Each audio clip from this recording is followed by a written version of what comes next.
Sebelumnya pada Senin 15 Desember 2025, Dinas Keamanan Ukraina atau SBU mengklaim operasi khusus mereka menggunakan drone bawah air Subsea Baby telah berhasil menyebabkan kerusakan kritis pada kapal selam pembawa rudal kaliber Rusia sehingga kapal tersebut tidak bisa dioperasikan lagi. Pihak Ukraina merayakan, menyebut itu merupakan keberhasilan pertama dan sangat bersejarah bagi mereka sejak perang Ukraina dan Rusia pecah. SBU bahkan merilis rekaman ledakan di dekat kapal selam sebagai bukti keberhasilan pertama serangan mereka terhadap kapal selam monster Rusia pada dunia. Sementara itu, Rusia dengan tegas membantah klaim Ukraina yang menyatakan berhasil menghancurkan kapal selam kelas Kilo milik Armada Laut Hitam di Pelabuhan Novorossiysk, Krasnodar pada 15 Desember. Media Rusia menayangkan rekaman video yang menunjukkan kapal selam tersebut masih utuh dan berlabuh dengan baik sebagai bukti langsung menepis tuduhan Kiev.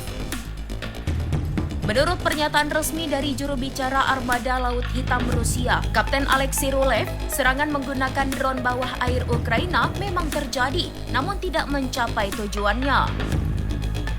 Rulev berujar tidak ada kapal atau kapal selam, termasuk awaknya yang mengalami kerusakan di pangkalan Angkatan Laut Novorossiysk, seperti dikutip media negara Rusia. Video yang dirilis media Rusia menampilkan kapal selam tersebut dari berbagai sudut, menegaskan kondisinya masih prima berdasarkan inspeksi di lokasi dan citra satelit yang mereka miliki. Hingga kini belum ada verifikasi independen penuh atas tingkat kerusakan sebenarnya, namun kedua belah pihak saling menyajikan bukti untuk memperkuat narasi masing-masing.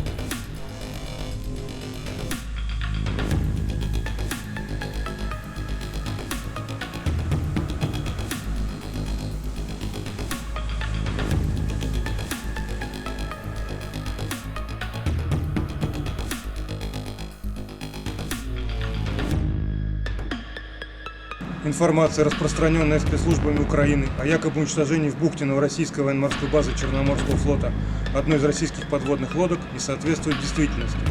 Попытка противника провести диверсию при помощи подводного безэкипажного аппарата не достигла своих целей. Ни один корабль или подводная лодка Черноморского флота, дислоцированные в бухте новороссийской военно-морской базы, а также их экипажи в результате диверсии не получили повреждений и несут службу в штатном режиме. Download Tribun X sekarang. Menghadirkan lokal menjadi Indonesia.